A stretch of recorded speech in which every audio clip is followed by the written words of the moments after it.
The next operation that we want to learn how to perform with decimals is multiplication. So how do we multiply decimals? So again, just like with adding and subtracting, decimals is very similar to whole numbers. The same thing is true with multiplication.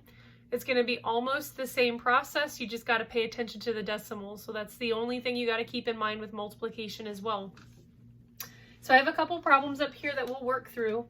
And again, with adding and subtracting, you want to line the decimal up because you're adding the hundredths and the tenths and the ones and the tens. But since we're multiplying, we don't really have to worry about lining the decimal up to multiply. We just need to worry about where the decimal is at the very end. Okay, so when we have 0.6 times 0.7, we can line that up 0.6 times 0.7. And we know that 6 times 7 is 42, and that's fine. So we can go ahead and put the 42 down there. If you want to go through all the multiplication, you can. But this problem is just to demonstrate how do we put the decimal in the answer. So what you want to do is calculate how many decimal places there are in the problem itself. So there's one decimal place right here, and there's one decimal place right here. So there's two total up top. So that means you need to start at the to the left of your number, or excuse me, to the right of your number, and move to the left 2 spaces.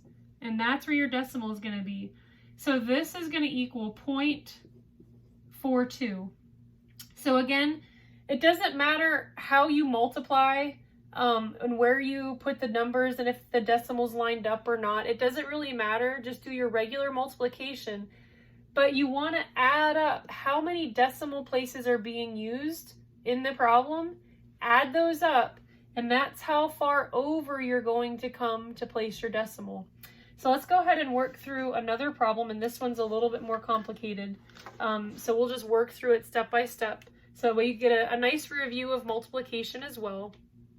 And we're going to be using integers. So we have a negative times a positive. So we need to remember our properties of integers. Those are still true with decimals. A positive times a negative is going to equal a negative answer. Okay, so we're still using all those properties that we've learned in chapter 3 as well.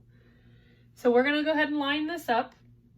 We're going to have, I like to put whatever has the most amount of numbers, I like to put that on top. That might not be how you do it. So I'm going to put 1.69 on top, and then we're multiplying a negative 8.5 on the bottom.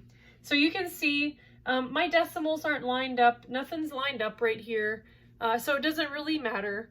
But you do know that depending on how you were taught to multiply, I'm going to multiply each number on the bottom by each number on the top.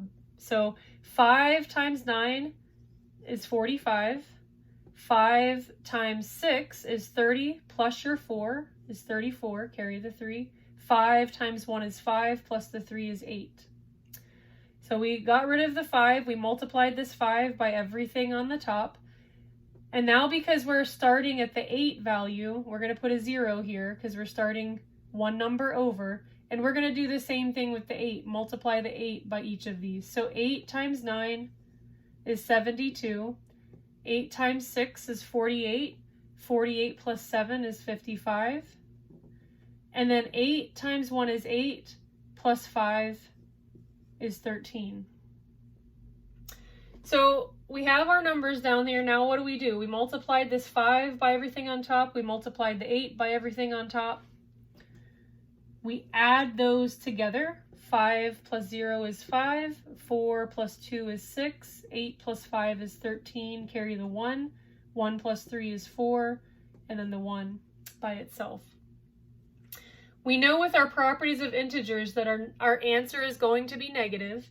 We have a negative times a positive, so we know this is going to be a negative with our rules of integers. But now we need to figure out where to put this decimal. So that's the thing that you have to keep in mind. This is the only thing that's different when you're multiplying decimals. How many decimal places are there? So this has 2 decimal places, and this has 1 decimal place. So 1 plus 2 equals 3. So starting at the right and moving towards the left, we're going to come over 3 spaces. So our answer is going to be a negative 14.365. So again, we're just combining properties of integers, properties of whole numbers. We're just doing regular multiplication using our regular properties of integers, but we're combining it with decimals. So the only thing that you have to remember when you're multiplying decimals is to put that decimal in the right place for your answer. So add up how many decimal places there are up top, and that's how far you're going to come over on the bottom in your answer.